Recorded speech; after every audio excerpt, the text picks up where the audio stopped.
안녕하십니까. 덕배우원 여러분, 청소년 상담사 상급 대비 필기 준비 시간입니다. 오늘 이 시간은 지난 시간에 이어서 제1과목인 발달 심리 또는 발달 이론의 5번째 시간입니다. 교재 위치는 여러분 가지고 계시는 교재 31페이지 가운데 윗부분에 보게 되면 기출문제 정리부터 제가 강의를 하겠습니다. 지난 시간에 제가 애착이라고 하는 부분을 좀 설명해 드리면서, 우리가 애착이라고 하는 것은 그 유아기 때 또는 아동기의 아이들이 어떤 특정한 인물과 그 관계에 있어서 갖는 어떤 감정적인 유대관계를 우리가 애착이라고 이렇게 정의할 수가 있습니다. 이런 애착에 대해서 우리가 가장 유명한 학자로는 바로 그 기출문제에 나오는 그 인물 볼비 또는 볼비라고 하는 분이 등장을 하는데요. 이 볼비라는 분이 가장 심도 있는 애착에 대한 연구를 하신 분이죠. 이 볼비라는 분은 이렇게 얘기를 합니다. 애착을 4개의 단계로 구분을 해서, 첫 번째 애착의 전 단계와 그 다음에 애착이 이제 형성되는 단계, 또 애착 그것이 이제 고착화되는 그런 단계, 마지막으로 상호관계, 형성관계라고 해서 어떤 주도성이라든가 이런 부분이 조금 변하는 이런 내용으로 해서 4단계를 구분했는데요. 거기 보면 애착 전 단계는 출생 후부터 6주 정도가 되어서, 이때는 뭐 특정 대상과 구분 없이 누구에게나 미소를 짓게 되는 그러한 단계로서, 사실은 거의 뭐 반사적 미소에 가깝고 본능적 미소에 가깝지, 그것이 어떤 특정인에게 특정한 의미를 담고 있는 그런 메시지를 담고 있지는 않는다, 이런 얘기가 되겠고요. 두 번째, 이제 3개월에서 6개월 정도가 되면 약간씩 이제 애착이라고 하는 부분이 생겨납니다. 다시 말해서 특정한 인물, 주로 이제 엄마가 되겠죠. 엄마라든가 또는 아빠라든가 이런 어떤 매일 얼굴을 대하는 이런 사람들에게 대해서는 특별한 어떤 그러한 감정이 막 형성되는 그런 시기고, 이제 자기가 친숙한 사람과 낯선 사람을 구분해내는 그런 시기라고 할 수 있음으로 해서, 낯익은 사람들에게는 미소를 짓는다든가 뭐 옹알이를 한다든가 이름으로 해서 자기에 대한 관심도 갖게 되고, 또 약간씩의 분리불안도 갖는 그런 시기를 2단계 형성 단계라고 그러고요. 세 번째는 바로 이제 애착 단계입니다. 적극적으로 어떤 감정적 유대관계를 맺고 있는 대상에 대해서 어떤 몸짓이라든가 미소라든가 얼굴 것들이 그냥 어떤 무의미한 것이고 반사적인 것이 아니라 그야말로 의미가 있는 그런 행동을 하게 되는 경우가 되고, 그 다음에 이제 거기 보면 부모나 대리 양육자 등 특정 대상에게 강한 집착을 보이면서 그런 애착 대상이 눈앞에서 사라진다거나 곁에 없으면 불안을 느끼거나 울음을 터뜨리는 이러한 단계를 애착 단계라고 합니다. 그 단계를 지나서 보통 이제 24개월까지, 이제 2살 될 때까지는 어떤 경우냐면 상호관계 형성 단계라고 그래서 일반적으로 뭐 대상 영속성이라고 하는 그런 개념인데요. 자기가 그 보던 그 대상이 잠깐 눈에서 사라졌다 해도 곧 나타날 것이라고 하는 것을 알기 때문에 어느 정도 심리적 안정성을 가지고 있는 이런 경우죠. 눈앞에 늘 앞에 있어야 되는 경우는 애착 단계라면, 그 다음 단계인 상호관계 형성 단계에서는 비록 잠시 없다 하더라도 곧 돌아오리라고 하는 믿음도 가지고 있고요. 그러한 의미에서 약간 고차원적인 그런 애착 단계로 정착이 되는 것이다 하는 것이 바로 이제 마지막 단계라고 볼비라는 학자가 정의를 했습니다. 그 다음에 그 밑으로 보면 이제 낯가림과 분리불안 이런 것들이죠. 뭐 낯가림이라든가 분리불안은 애착과 같이 항상 설명되는 그런 개념인데요. 낯가림이라고 하는 것은 영아가 낯선 사람에게 불안 반응을 보이는 낯가림 행동을 하게 되고, 생후 5개월부터 15개월 사이에 가장 적나라하게 드러나는 그러한 유아의 특징이다, 이렇게 볼 수가 있겠습니다. 마찬가지로 분리불안도 그 시기에 어떤 애착의 대상이 애착 상태에 있을 때 가장 또 반대 개념으로 잘 나타나는 그러한 유아의 특징이다, 이렇게 여러분들 알아주시면 좋겠습니다. 그 다음에 또 이제 우리가 애착도 있고 뭐 인지 발달, 도덕 발달 이런 것들이 있는데요. 또 성격 발달이라는 것도 있는데, 또 우리 유아기 때 또 살펴봐야 될 것이 뭐냐면 바로 기질이라고 하는 겁니다. 뭐 꼭 영어로 얘기하면 퍼스널리티라고 할 수 있겠지만, 또 퍼스널리티는 또 성격이라고 이렇게 우리가 번역을 하니까 기질, 말 그대로 우리 말 그대로만 갖고 얘기하면, 기질이라고 하는 것은 한 개인의 행동과 정서, 반응, 유형을 의미 있는 것으로 의미하는 것으로서 뭐 활동 수준이라든가 사회성 또는 과민성에 대한 예로 우리가 설명할 수가 있습니다. 그래서 기질에 대해서 기출문제에서는 이렇게 많이 얘기를 해요. 기질은 타고난 것으로 유전의 영향을 많이 받는다. 그 다음에 또 기질은 유아기, 아동기, 심지어 성인기까지도 지수성을 짓는 해서 한 번에 기질이 잘 변하지 않는다. 뭐 이러한 얘기로 할 수 있겠고요. 그 다음 또 기질은 유전적인 영향을 많이 받지만 또 환경의 영향을 많이 받습니다. 그 환경에 의해서 변화가 가능한데요. 바로 이런 부분에서도 어떤 학자분들이 얘기하냐면 다음 장 넘기시면 32페이지 보게 되면 여러분들 그 토마스라는 분과 체스라는 분이 계십니다. 토마스라는 분이 계시고 체스라는 분이 계신데 꼭 기억하시기 바랍니다. 토마스라고 하는 분과 그 다음에 체스라고 하는 분이 계신데 이 두 분이 기질에 관한 부분을 연구를 했어요. 그래서 세 가지 유형을 나눠서 기질에 따라서 또 순한 기질을 가진 아이들이 있고요. 그 다음에 또 까탈스러운 그런 아이, 까칠한 아이겠죠. 그 다음에 또 반응이 느린 아이, 이렇게 우리가 세 가지로 이렇게 분리했다, 이런 얘기입니다. 가끔 여러분들 뭐 이렇게 시내에서 운전을 하거나 이렇게 차를 타고 가다 보면 성차 뒤에 뭐 이렇게 뭐 많이 붙어 있죠.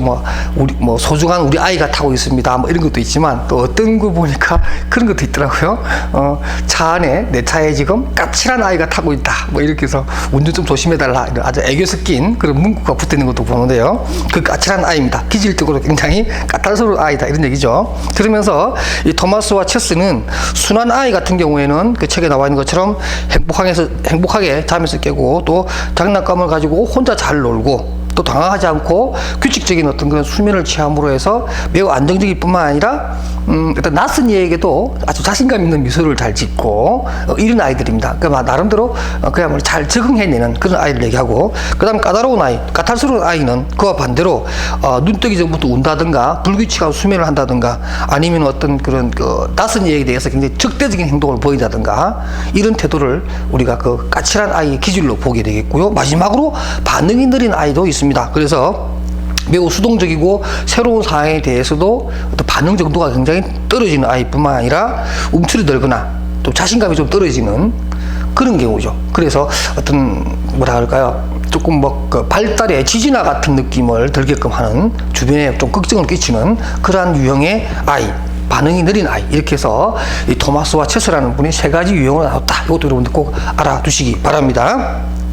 그 다음 또 이제 이러한 기질은 또 부모의 어떤 양육 태도에 따라서 많이 달라진다라고 얘기하면서, 그럼 여러분들 그 바로 밑에 있는 그 바움린드라고 하는 사람이, 오늘 사람이 좀 많이 등장하네요. 바움린드라는 사람이 부모의 양육 태도에 따라서 아이의 기질이 달라진다라고 얘기하면서, 예를 들면 부모가 통제적인 부분에서 엄격하게 통제하느냐, 허용을 해주느냐, 또는 애정적인 부분에서 수용해 주느냐, 거부해 주느냐에 따라서 전혀 다른 어떤 아이의 기질이 만들어진다, 이렇게 얘기를 하면서 그 표가 하나 있습니다. 그래서 예를 들면 통제 부분에서 나름대로 엄격한 기준을 가지고 있으면서 애정적인 부분에서는 수용을 해주는 이런 민주형의 부모입니다. 이런 아이들의 경우에는 어떤 대바라지지는 않겠죠. 나름대로 규칙이라든가 인생에 있어서 어떤 그런 지켜야 될 그런 규칙들을 분명히 알려줌으로 해서 엄격한 부분 때는 엄격하고 또 애정적인 부분에서는 따뜻하게 수용을 해주는 그런 민주형의 부모로부터 영향을 받은 아이들은 자녀에 대해서 아주 양방향적으로 의사소통도 보여주고 함으로 해서 기질적으로는 뭐예요? 순한 아이, 그야말로 좀 균형 잡힌 아이가 되는 것이고, 그 다음 오른쪽에 보게 되면 엄격할 뿐만 아니라 애정에 대해서도 거부하게 되면 전제주의 부모가 되는 거죠. 그래서 좀 독재적인 것입니다. 그러니까 부모의 권위가 100%다 아이에게 투영이 돼야 되고, 아이에게는 선택권을 주지 않고 일방적으로 지시하는 이러한 형태. 그 다음에 이제 아래쪽에 왼쪽에 보게 되면 형이라고 해서 그야말로 애정도 허용해줄 뿐만 아니라 통제도 하지 않는, 다 풀어먹인다고 해야 되나요? 모든 것을 다 풀어줘 버리는, 그래서 부모가 권위도 없이 자녀가 하자는 대로 다 해줘 버리는, 이름으로써 아이의 어떤 기질이 까탈스럽다기보다는 자유분방해져 버리는 이런 경우가 있을 수 있겠죠.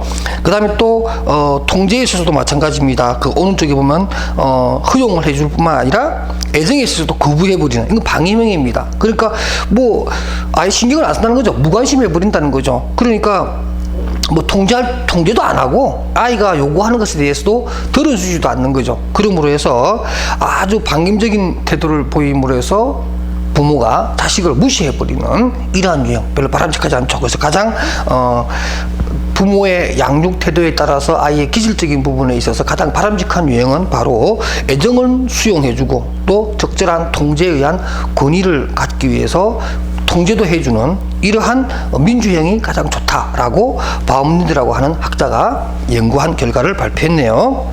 자, 그 밑에 향상성에 보면 조화의 적합성입니다. 이 조화의 적합성이라고 하는 것은 조금 전에 위에 설명했던 그 바움린드의 어떤 내용을 종합적으로 설명한 내용입니다. 그러니까 애정적인 부분이라든가 통제에 있어서 보다 적절한 조화가 자녀의 기질에 굉장히 형성에 큰 영향을 준다, 이렇게 설명이 되겠습니다. 그 다음에 33페이지 보게 되면 이제 우리가 지금 이제 영아기에 관한 내용을 배우고 있는데요. 이 영아기의 가장 중요한 내용, 다시 말해서 태어나서 2주부터 24개월 2살 될 때까지의 그 영아기 때 또 우리가 재미있는 것 중에 하나가 바로 그 기출문제로 나오는 깁슨과 워크의 시각절벽이라고 하는 그러한 실험을 우리가 볼 수 있습니다. 여러분 뭐 EBS라든가 이런 쪽에 보면 이런 그 깁슨과 워크의 시각절벽에 대한 실험 하나 하고 있는 그 동영상이 있을 겁니다.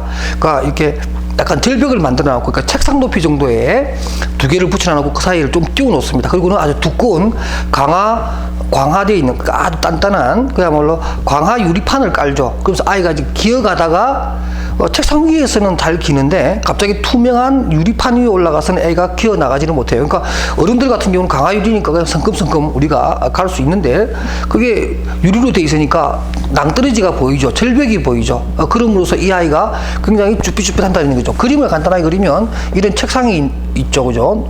높이가 있는데 여기에 광화 유리를 깐다는 얘기죠. 그래서 아이가 이쪽에서는 잘 기어다니는데, 그죠?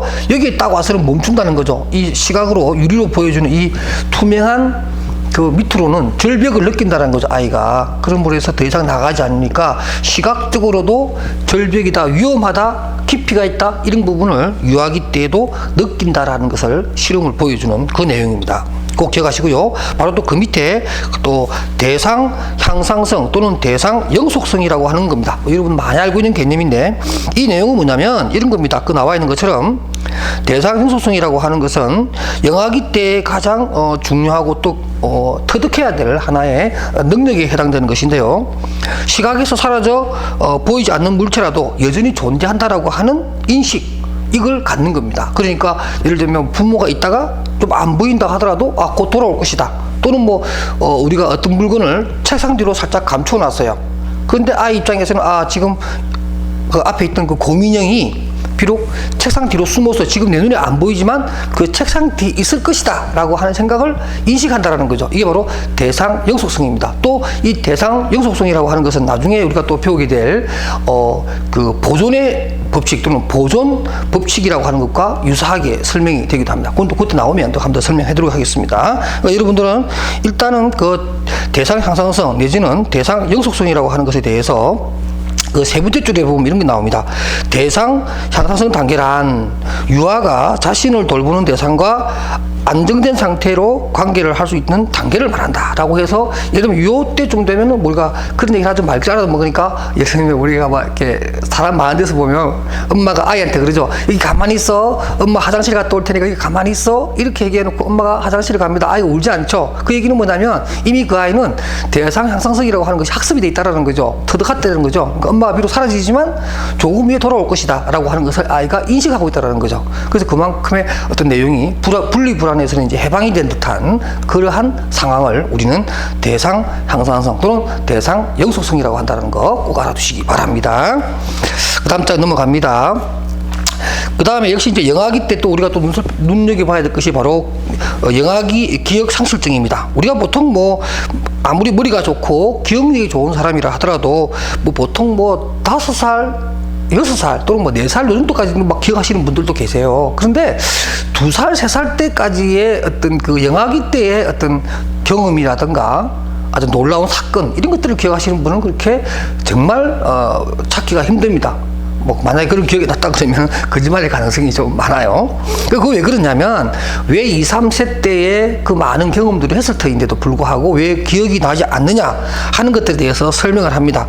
일반적으로 여러 가지 뭐 원인이 있고 또 여러 가지 원인을 들어서 설명합니다만은 지금까지 얘기된 것 중에 하나를 보면은 그 34페이지 위에서 한 6번째쯤 되면 그 방가로 3번에 영아기 기억 상실증 원인에 대해서는 여러 가지 설명이 존재합니다. 그래서 첫 번째는 뭐 해마와 전두엽의 발달이 좀 미숙해서, 다시 말해서 어떤 기억을 해주는 해마라고 하는 기관이 잘 발달되어 있지 않았어. 그렇다. 이렇게 얘기할 수 있고요. 또 두 번째는 뭐냐면 언어 발달이 아직 덜 됐기 때문에 아이들이 그 상황이나 그 경험을 언어적으로 표현하는 이러한 것을 해서 그것을 저장을 해줘야 되는데 언어 자체가 발달되지 않았기 때문에 기억 장치 내지는 기억의 수단이 다양하지 못해서 또 적절하지 못해서 기억을 못하는 것이다. 이렇게 설명하는 경우가 있고요.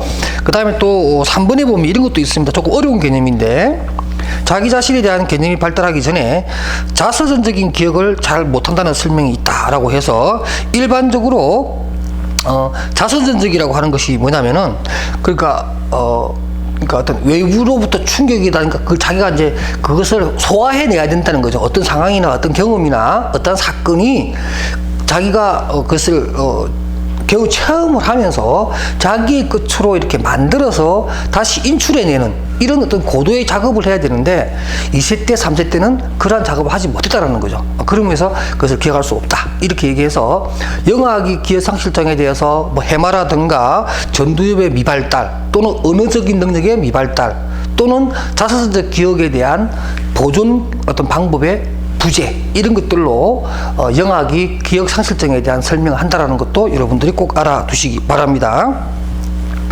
그 다음에 이제 뭐 2015년도에도 나왔던 그 문제인데요. 바로 엠 마틴이라고 하는 사람, 여러분 꼭 기억하십시오. 엠 파튼이라는 사람인데, 오늘 사람 이름 참 많이 나오는데 한 번만 더 써볼게요. 엠 파튼이라고 하는 사람이 있는데, 이분은 주로 이제 그 유아기 때 아동들의 놀이에 대한 부분을 많이 연구하신 분인데요. 조금 판서를 하면, 이 엠 파튼이라는 사람이 아이들의 놀이를 한 3가지 정도로 설명을 했습니다. 일반적으로 어떻게 설명했냐면, 평형놀이라고 하는 것이 있고요.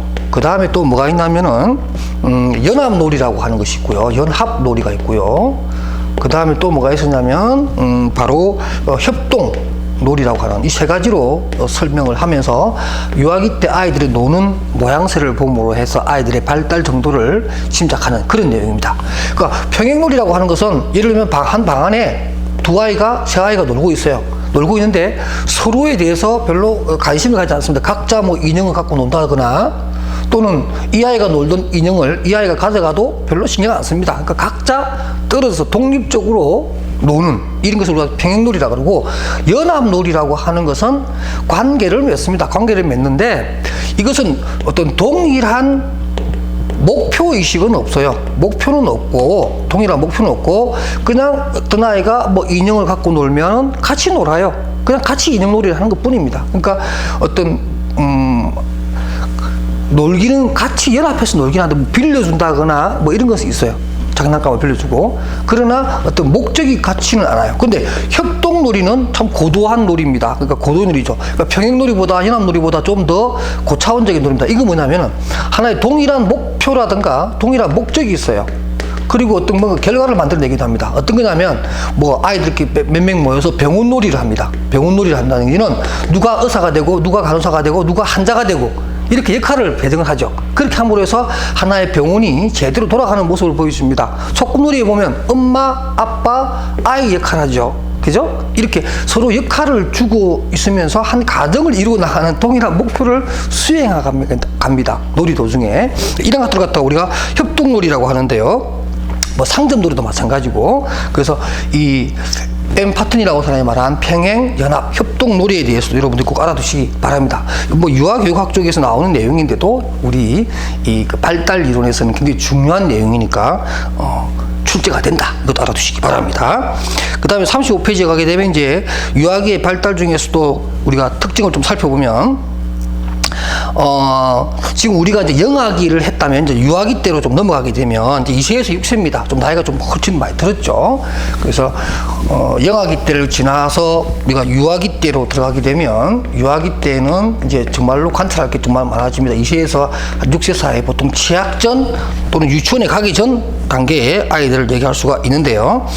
이 단계를 우리가 피아제 앞으로 배우게 되겠지만 피아제의 인지발달 이론에 따르면은 전조작기에 해당됩니다. 그래서 피아제 전조작기는 2세에서 7세 사이를 얘기하는 건데요. 그 시기에 해당되는 것으로서 아주 자유로운 보행이 가능한 시기입니다. 보통 2세가 지나면 이제 걷기 시작하고요. 그 다음 또 지적 호기심도 굉장히 많고, 막 그럽니다. 막 걸어 다니면서 사고 치죠. 이제 막 물건 깨수기도 하고, 뭐 끌어당기거나 밀어서 물건도 깨기도 하기 시작합니다. 그리고 막 6살 정도 되면 자기 고집도 세가지고 미운 6살 이런 시기가 되기도 하고요. 이제 그림말을 막 뗐기 때문에 또 그림막이라고 하기도 합니다. 또 우리가 에릭슨의 입장에서 보면은 이제 유아기 때를 영아기 때를 지났기 때문에 이제는 자율성과 수치심이라든가 주도성과 죄책감 이런 것들을 갖게 되고, 또 우리가 프로이트적으로 보면은 학문기 때를 이제 들어온 그런 시기라고 할 수가 있겠습니다.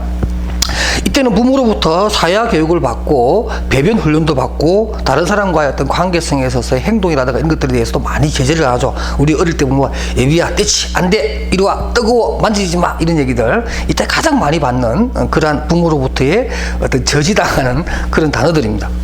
그래서 이때에 이 유아기 때의 신체적 발달, 운동 발달, 인지 발달, 그 다음에 정서적 또 사회적 발달이 각각 떨어져서 우리가 분명히 알아둬야 될 것은 시험에도 잘 나오는데, 일단 신체적 발달과 관련해서는 이런 부분이 좀 잘 나옵니다. 여러분들 뭐 필기하시기가 좀 그러실 텐데 한번 받아서 한번 좀 써주시기 바랍니다. 뭐냐면 15년도에도 나왔던 문제고 그 전에도 나왔던 문제인데, 이 유아기 때의 어떤 운동이 특히 이제 대근육이라고 해서 아이들이 뭐죠? 다리 근육이 굉장히 발달합니다. 그래서 이 다리 근육이 이러한 유아기 때 나이대별로 어떻게 발달되는가에 대해서 여러분 간단 그 밑에 아래쪽에 여백에다가 좀 필기를 합시다.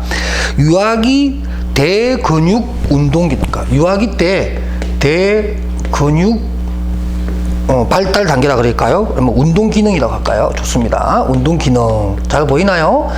대근육 운동 기능이라고 하는 것이 있는데, 이게 4단계로 좀 구분이 됩니다. 예를 들면 2세에서 3세 사이에는 점프가 가능해요. 그러니까 제자리 뛰기 한다는 거죠. 그래서 2세에서 3세에서 이게 막 폴딱폴딱 뛰면서 이렇게 손을 주면 아이들이 와서 톡 치고 하는 그런 놀이가 가능하다, 이런 얘기죠. 점프가 가능하다. 그 다음에 3세에서 4세 사이는 이제 몸을 이렇게 뒤로 제껴서 탁 던지는, 공 던지는 거죠. 아이들 보면 이렇게 공 던지기 좀 어설프긴 하지만 이제는 그 아이들이 관성의 법칙에 의해서 공을 던질 수도 있구나, 비행기를 날려보낼 수 있습니다. 이때가 바로 3세에서 4세 때의 대근육의 운동 기능이고요. 그 다음에 4세에서 5세 사이에는 이제 균형도 잡아서 평균대 위 쪽이죠. 이런 좁은 길이라든가 이런 평균대 위에서 균형을 잡고 그럴 수 있는 그러한 평형 내지는 운동신경이 발달되겠고, 또 구분 길 있잖아요. 그죠? 이 구분 길을 또 이렇게 열심히 빠른 속도로 뛰어서 지나갈 수 있는 그러한 운동 기능도 4세, 5세 사이에 갖추게 된다. 마지막으로 이 유아기 때의 마지막 단계인 5세에서 6세 사이에는 놀라웠게도 높이뛰기를 한다든가 또 뭐예요? 멀리뛰기를 한다든가 이런 것도 가능하다, 이런 얘기입니다. 지금 제가 설명드렸던 이런 그 대근육 운동 기능 말이죠, 나이대별로 나와 있는 내용들이 있죠. 이런 것들 여러분이 좀 잘 기억해 주시면 참 좋겠다, 이런 얘기입니다. 자, 이렇게 해서 제가 운동 발달과 또 신체적 발달에 대해서 설명해 드렸고요. 거기에 보면 이제 인지적 발달이나 지적 발달에 대해서 좀 설명을 해 드리면, 일반적으로 이제 그 프로이트적으로 보면은 학문기에 해당되는, 그래서 배변에 대한 훈련을 받는 그런 시기가 되겠고요. 그 다음에 이제 그 피아제 입장에서 보게 되면 그 사물에 대한 지각 능력에 대해서 설명을 하고, 피아제는 첨가설, 또 깁슨이라고 하는 분화설, 우리 깁슨 기억나시죠? 아까 왜 시각 절벽이라고 하는 것 제가 이론 설명해 드렸는데 그래서 추천하신 분인데, 이런 분도 분화설을 설명했습니다. 여기에 대해서 이제 말 나왔으니까 한번 보면, 첨가설은 뭐냐면, 그러니까 피아제 입장에서는 어떤 사물을 인식한다라고 하는 말은 어떤 사물을 자주 접하니까 그러니까 첨가가 된다는 얘기죠. 첨가가 되어서 점점점 그 사물은 저건 책상이요, 이건 의자요, 요건 꽃병이다, 이런 것을 이제 알게 된다, 이런 얘기를 했고, 그 다음 깁슨이라고 하는 것은 분화설입니다. 그러니까 드러낸다라는 거죠. 일반적으로 어떤 행태라든가 부피라든가 색채라든가 이런 요소가 변형시키면서 점점점 요것은 꽃병이 아니라는 거죠. 그러니까 예를 들면 책상은, 꽃병은 이렇게 생겼는데 이렇게 이런 모양인데 책상은 그런 모양이 전혀 아닌 거죠. 그러니까 요거는 적어도 꽃병은 아니다, 이렇게 구분해내면서 원래 있었던 그 개념 자체를 찾아내는 이런 거죠. 뭐 따지고 보면 비슷한 얘기지만, 하나는 자주 보니까 꽃병인 줄 아는 거고, 또 깁슨 얘기는 일단 내가 꽃병이 뭔지는 알아요. 그런데 꽃병과 전혀 다른 책상이 나타났어요. 그러니까 이것은 그러니까 이 책상이라고 하는 것은 꽃병은 아니죠. 그죠? 꽃병은 아니라는 거죠. 왜? 꽃병이라고 하는 어떤 기본적인 어떤 털이나 모양새가 있다라는 거죠. 그게 아니면 다른 물건으로 인식하게 되고 그 물건을 또 다른 물건과 구분해서 아 이건 책상이다 이렇게 이제 인식을 하는 이런 단계로 간다라고 하면서 사물에 대한 인식의 절차에 대해서 두 학자가 첨가술과 분화술로 나눠진다. 이걸 꼭 알아두시기 바랍니다.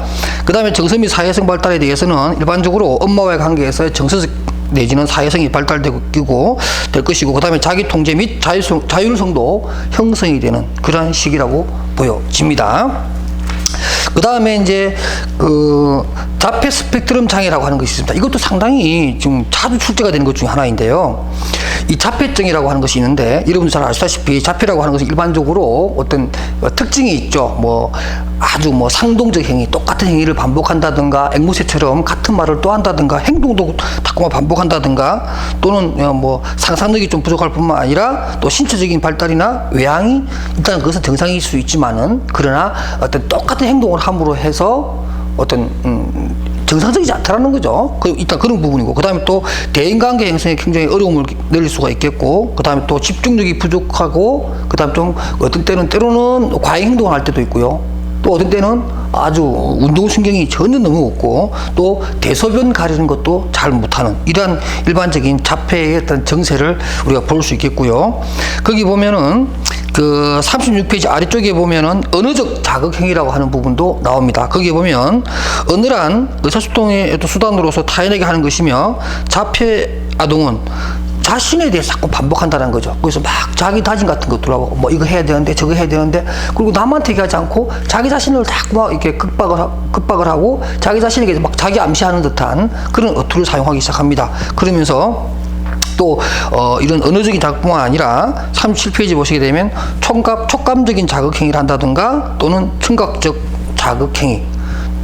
좀 안타깝고 무시무시한 것은 바로 그 양가로 6번에 나오는 자해행위를 한다든가, 입술을 깨무는 것, 머리털을 뽑는 것, 또 뭐 신체 부위를 마치 아토피 걸린 것처럼 막 벅벅벅 긁는 이런 행동들이 일반적으로 이 자폐 스펙트럼 장애라고 하는 이러한 쪽에서 많이 보이는 현상들이다. 이렇게 여러분들 알아두시고요.